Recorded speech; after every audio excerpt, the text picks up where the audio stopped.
चलो तो आज के क्लास में हम लोग इंग्लिश क्लास में नाउन पढ़ रहे हैं और नाउन में काइंड्स ऑफ नाउन।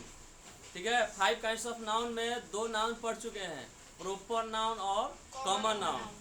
आज हम लोग पढ़ेंगे काइंड्स ऑफ नाउन का तीसरा पार्ट, ठीक है ना, कलेक्टिव नाउन। आइए जानते हैं नाउन और ये काइंड्स ऑफ नाउन, ये काइंड्स ऑफ नाउन। ठीक है, काइंड्स ऑफ नाउन में हम लोग जानेंगे कि पहला हम लोग जो है प्रॉपर नाउन, ये पढ़ चुके हैं प्रॉपर नाउन। दूसरा जो है कॉमन नाउन, यह भी पढ़ चुके हैं।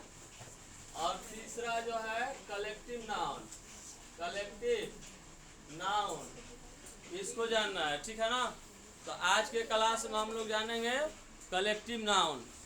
तो कलेक्टिव नाउन में जानेंगे क्या होता है, जैसे टैग वर्ड जानना जरूरी है। कोई भी नाउन है, टैग वर्ड याद रहेगा, नाउन फिनिश चुटकी में ऑल हो जाएगा। जैसे प्रॉपर नाउन है तो पार्टिकुलर, पार्टिकुलर जो है नेम होगा, ठीक है ना।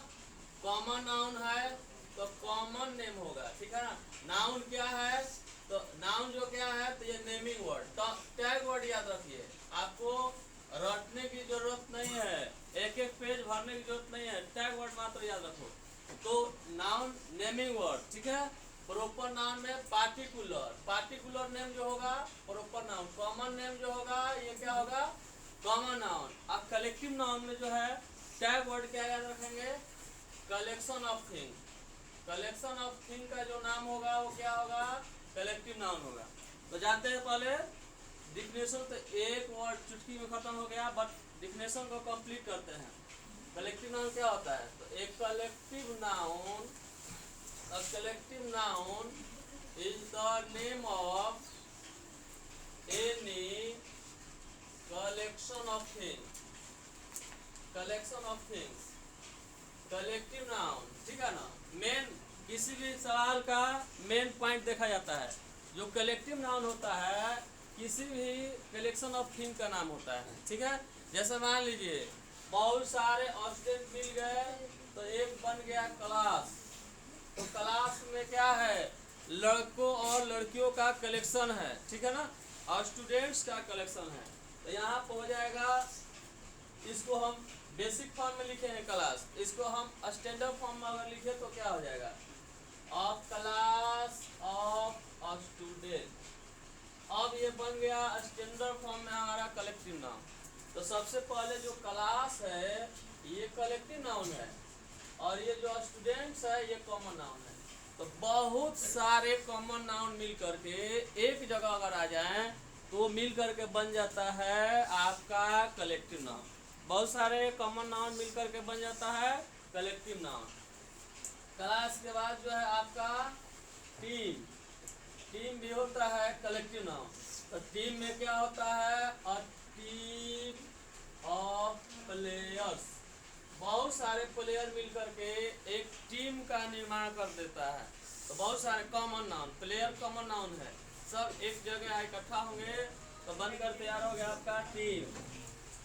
आर्मी, आर्मी, आर्मी जो होता है कलेक्टिव नाउन होता है।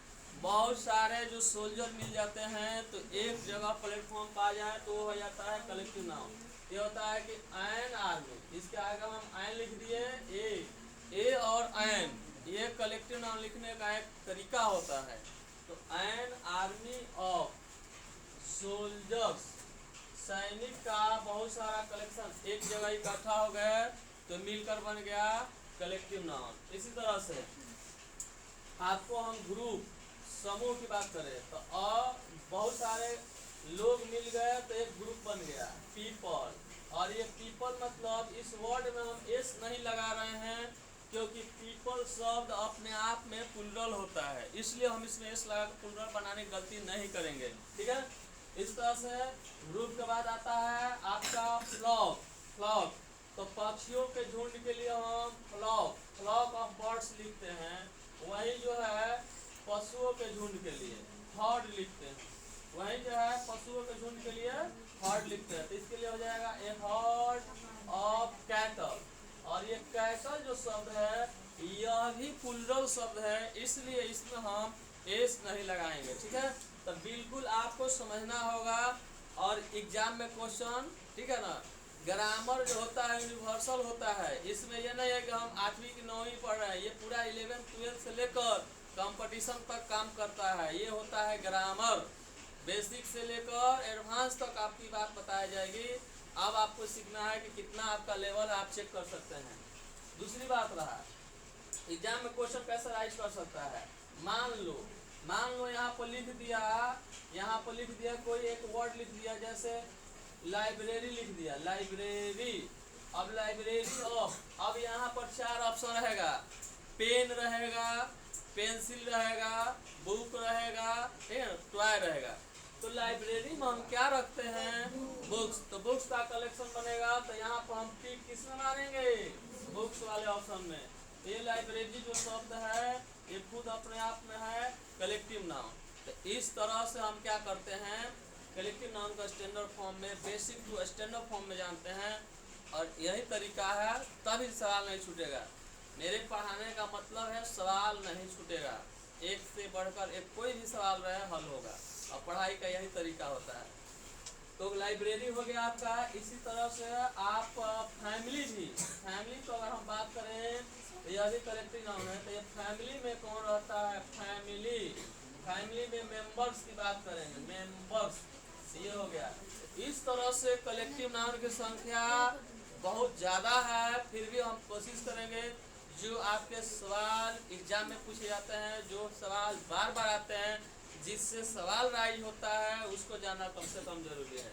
तो फैमिली ऑफ मेंबर्स की बात करेंगे। ठीक है, अगर हम कहते हैं जैसे गैलेक्सी, तो गैलेक्सी में क्या होता है, तारों का समूह होता है।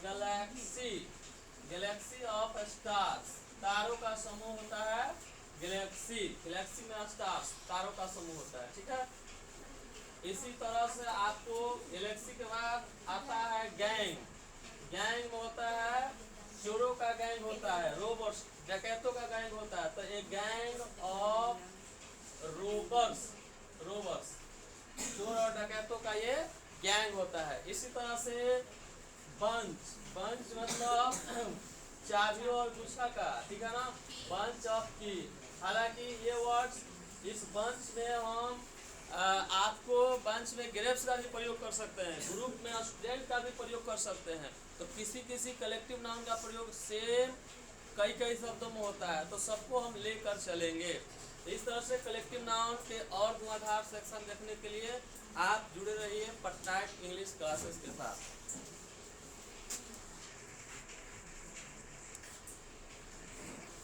तो कलेक्टिव नाउन में और कुछ जानते हैं, मोर डिटेल्स, 10 अभी एग्जाम्पल लिए हैं और सबसे सवाल आता है और जानते हैं।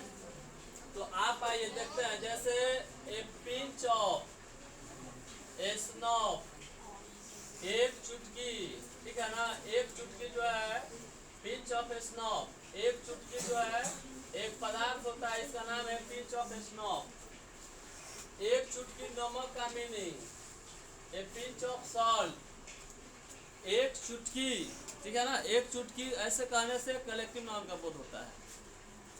आपको आता है ए हीप ऑफ सैंड, बालू का ढेर, a heap of sand, a heap of garbage, कचरों का ढेर, यह भी होता है हीप ऑफ गार्बेज, ठीक है ना, गार्बेज, कचरों का ढेर, इसके लिए भी कलेक्टिव नाउन आता है। इसी तरह से आता है अ सीरीज ऑफ माउंटेन, पर्वत श्रृंखला, ए सीरीज ऑफ इवेंट्स, ये सारे क्या होते हैं, ये भी होते हैं। आपको जो है ये भी होता है सीरीज ऑफ माउंटेन्स, श्रृंखला में होता है इवेंट्स, घटनाओं का क्रम। ए स्टॉक्स मतलब होता है सामान रखने का, गुड्स माने सामान होता है, GOODS, गुड नहीं है, गुड्स है, गुड्स माने सामान, जो स्टॉक्स उसका रखा जाता है उसको हम बोलते हैं गुड्स, ठीक है ना। इसी तरह से बहुत सारे शब्द में आते हैं एक ट्रूप ऑफ मंकी, बंदर के समूह को ट्रूप बोला जाता है। जबकि एक दूसरे वर्ड को अलग अलग भी जोड़ा जाए तो क्या हो जाएगा, लायन, लायन के समूह को भी ट्रुप बोला जाता है। इसी तरह से बच्चों के समूह को भी ट्रुप बोला जाता है। तो ये हो जाएगा चिल्ड्रन। इस तरह से आपको कलेक्टिव नाउन का हजारों उदाहरण मिल जाएंगे, लेकिन जो उदाहरण मैं पूछा हूँ एग्जाम से रिलेटेड है, रिपीटेड है, इससे बाहर नहीं जाएगा। इसलिए जितना जरूरी है सवाल को जानना, उतना जरूरी है फालतू सवाल से रिश्ता तोड़ना। ठीक है, तो हम जानेंगे खास नेक्स्ट वीडियो में।